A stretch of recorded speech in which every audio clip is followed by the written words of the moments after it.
All right, guys, let's go ahead and jump into this. So this is Erika's speech.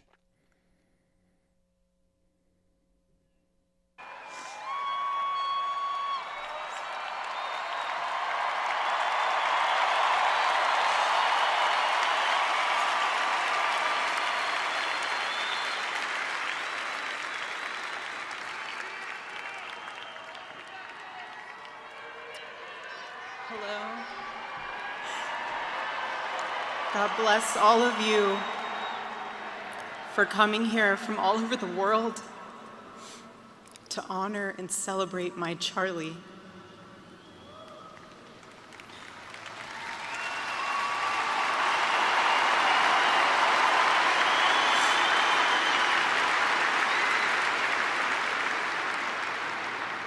Just a few miles from here, 2 years ago at America Fest 2023, Charlie delivered a speech on stage for our TPUSA Faith event.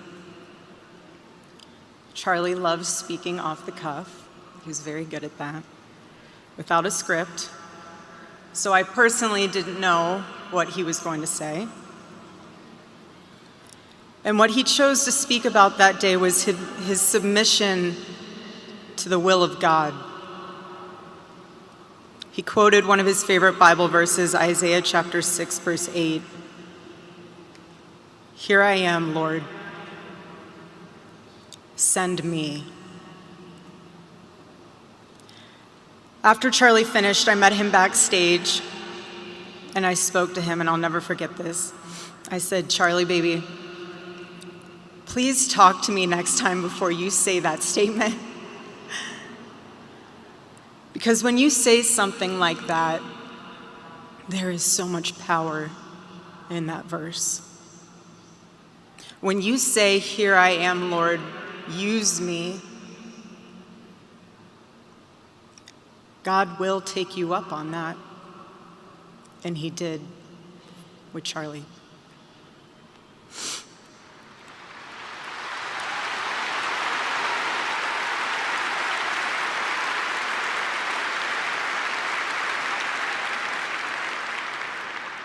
"11 days ago, God accepted that total surrender from my husband and then called him to his side. More than anything, Charlie wanted to do not his will, but God's will. And over these past 11 days, through all the pain, never before have I found as much comfort as I now do in the words of our Lord's Prayer, "Thy will be done."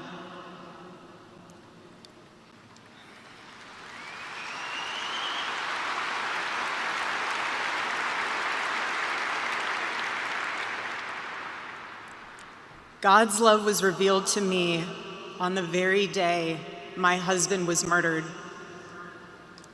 On the afternoon of September 10th, I arrived at a Utah hospital to do the unthinkable, to look directly at my husband's murdered body. I saw the wound that ended his life.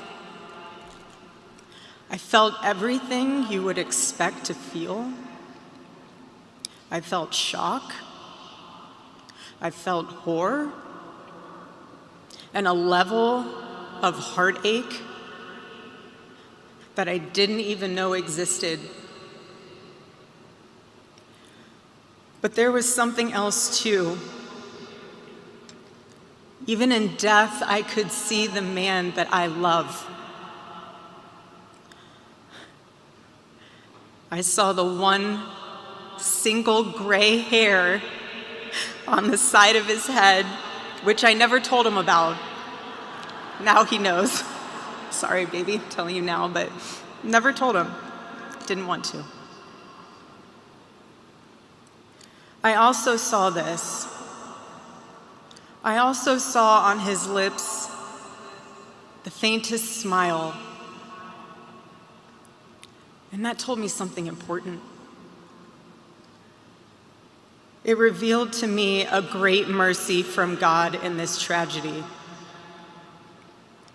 When I saw that, it told me Charlie didn't suffer. Even the doctor told me it was something so instant that even if Charlie had been shot in the operating room itself, nothing could have been done. There was no pain, there was no fear, no agony. One moment, Charlie was doing what he loved, arguing and debating on campus, fighting for the gospel and truth in front of a big crowd. And then he blinked. He blinked and saw his Savior in paradise.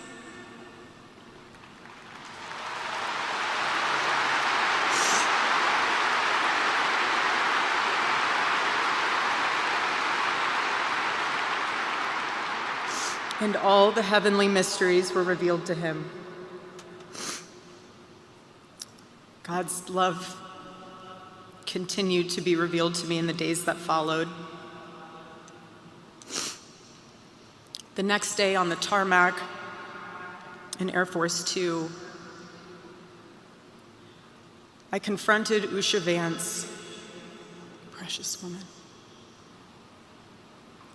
I held her hand and I told her, honestly, I do not know how I am going to get through this. She told me something. She said, you know when you're on an airplane with your kids and it's the last 15 minutes of the flight and things are crazy, kids are not cooperating, toys are flying everywhere and everyone's screaming. And you think to yourself, I cannot wait for this flight to land. And it's 15 minutes before you land. And she told me, you will get through these 15 minutes and the next 15 minutes after that. Usha, I don't think you realized it then, but those words were exactly what I needed to hear. But most of all, God's mercy and God's love have been revealed to me these past 10 days. After Charlie's assassination, we didn't see violence. We didn't see rioting.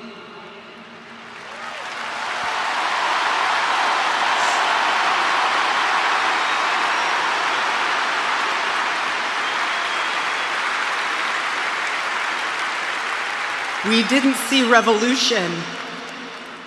Whoa, that was interesting. Go back right there.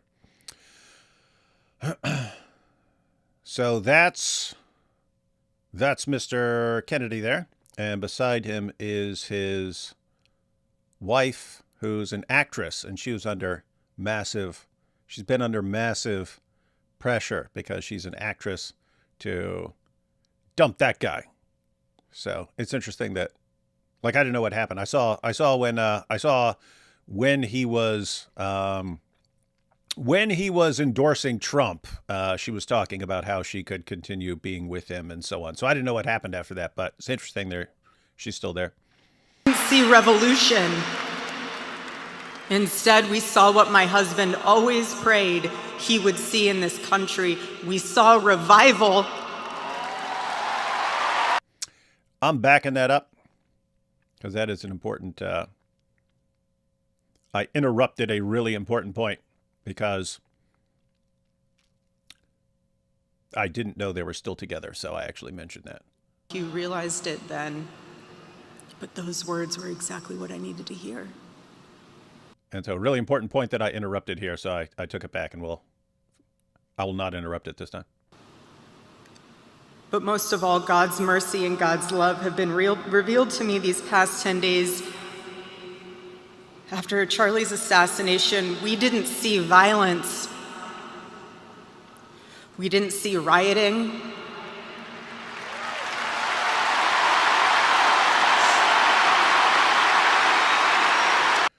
One second. Going to back it up one more time because I want to go ahead and deal with... All right, here we go. How can so-called Christians glorify such a racist person? Shame on all Christians. Hey, Bug, I'm going to go ahead and give you your one shot. Your one shot. Explain how Charlie Kirk was racist. Because it's interesting. I've actually heard that, and then I went and looked up what he actually said. Charlie didn't believe in race. He believed that race is a social construct.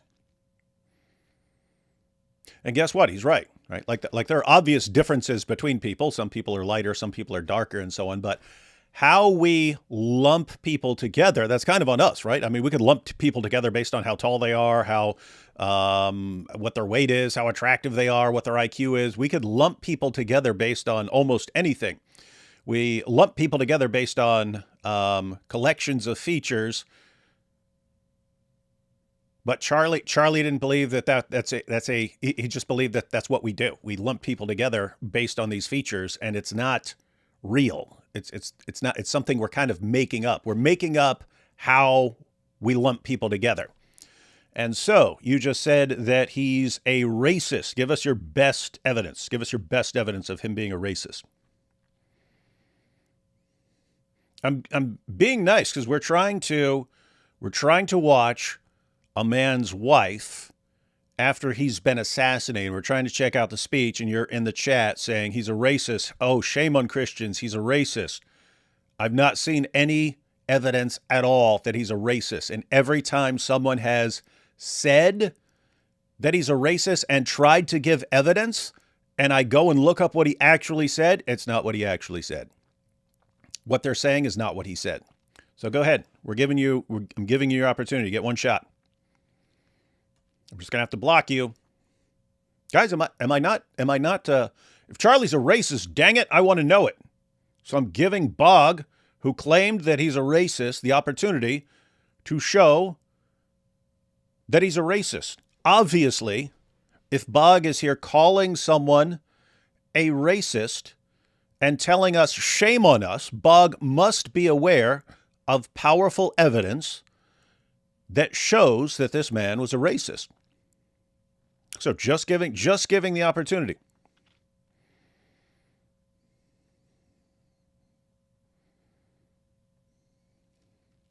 Anyone say anything yet?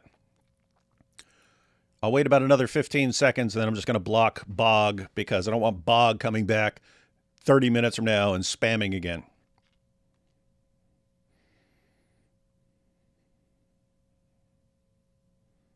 Nothing.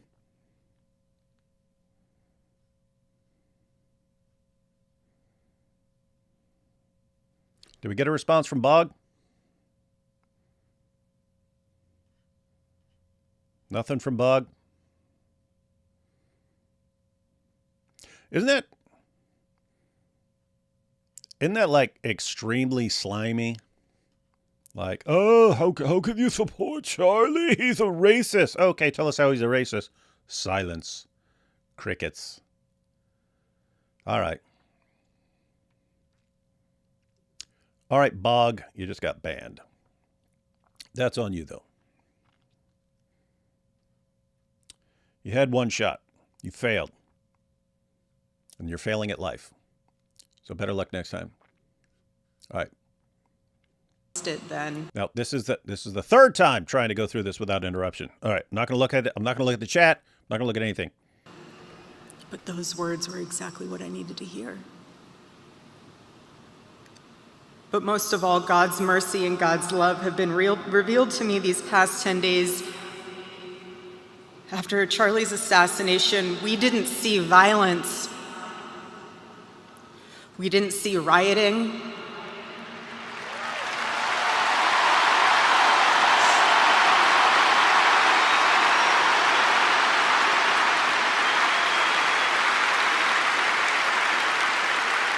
We didn't see revolution. Instead, we saw what my husband always prayed he would see in this country. We saw revival.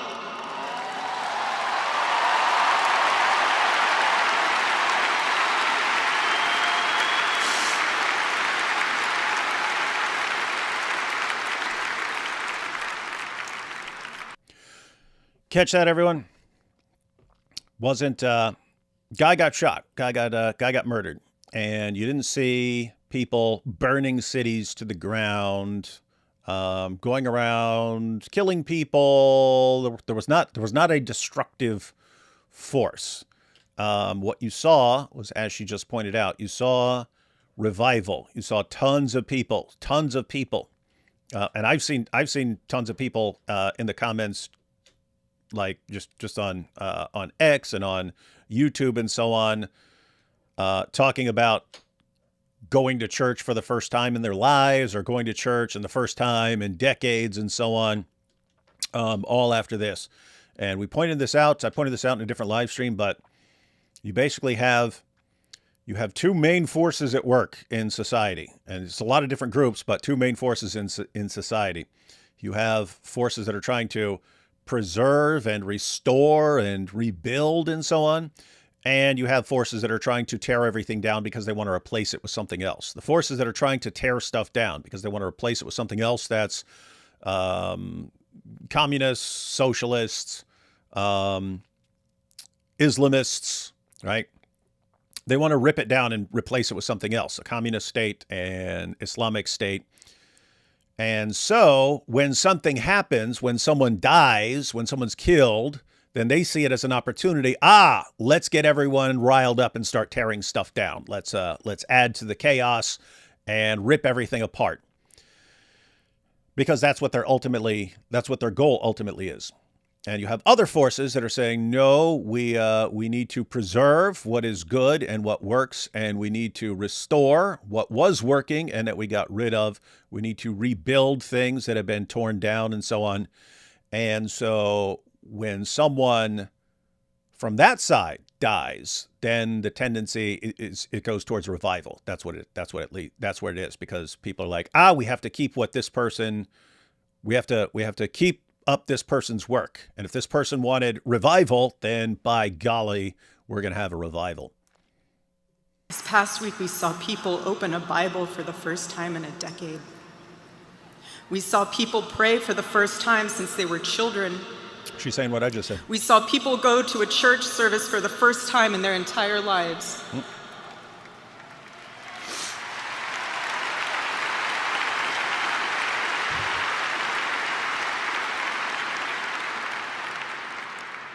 Charlie liked to journal. And I say this because he did it to remember important moments and sayings that affected him. And one of the things he wrote in his journal was this: every time you make a decision, it puts a mark on your soul. To those of you out there who just made that decision and took the first step toward a spiritual life, I say thank you and welcome.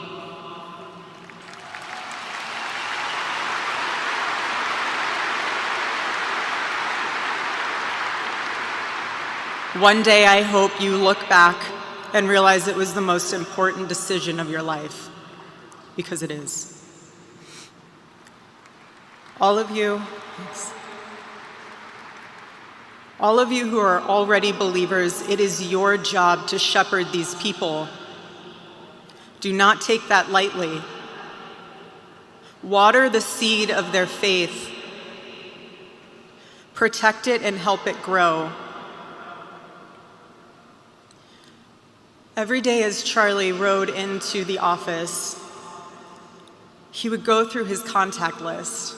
And I know there's many of you who were impacted by this. He would go through his contact list and send Bible verses for the day. He knew that faith was a habit. The more you live it, the more it grows. But know this too: the seed has only just been planted. The enemy will tempt you the most in a time like this one. God will always be there for you, but you must choose to mark your soul again and again in the direction of Christ.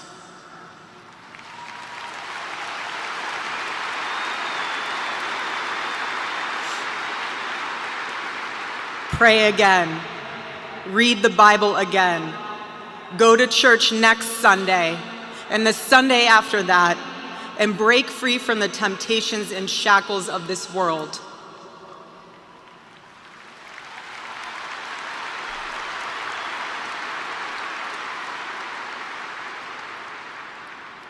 Being a follower of Christ is not easy. It's not supposed to be. Jesus said, if anyone would come after me, let him deny himself, take up his cross and follow me. He said he would be persecuted. He said we would be persecuted. And Charlie knew that and happily carried his cross all the way to the end. Ash May says, have you seen the clip of Fuentes calling Candace a low IQ anti-Semite? Yeah, I shared that clip on X, and I said, I can forgive Candace Owens for all the lying, for all the gaslighting, for all the deranged conspiracy theories. I can even forgive her for misleading so many of her dumb followers. But I can't forgive her for making me agree with Nick Fuentes.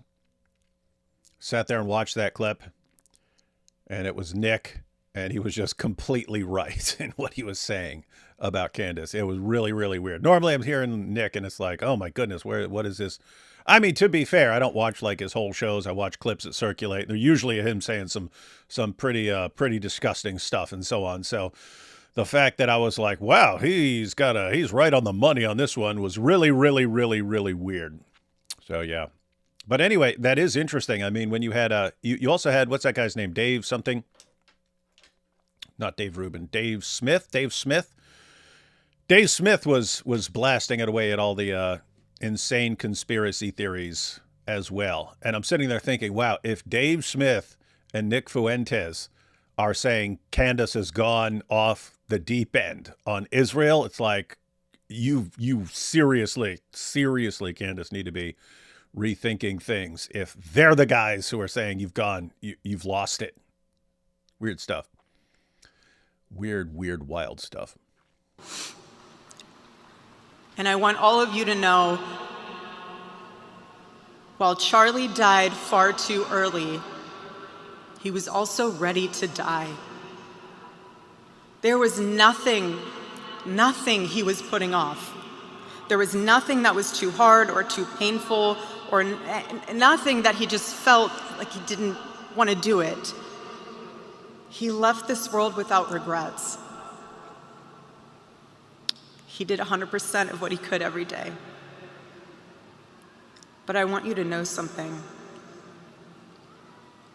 Charlie died with incomplete work, but not with unfinished business.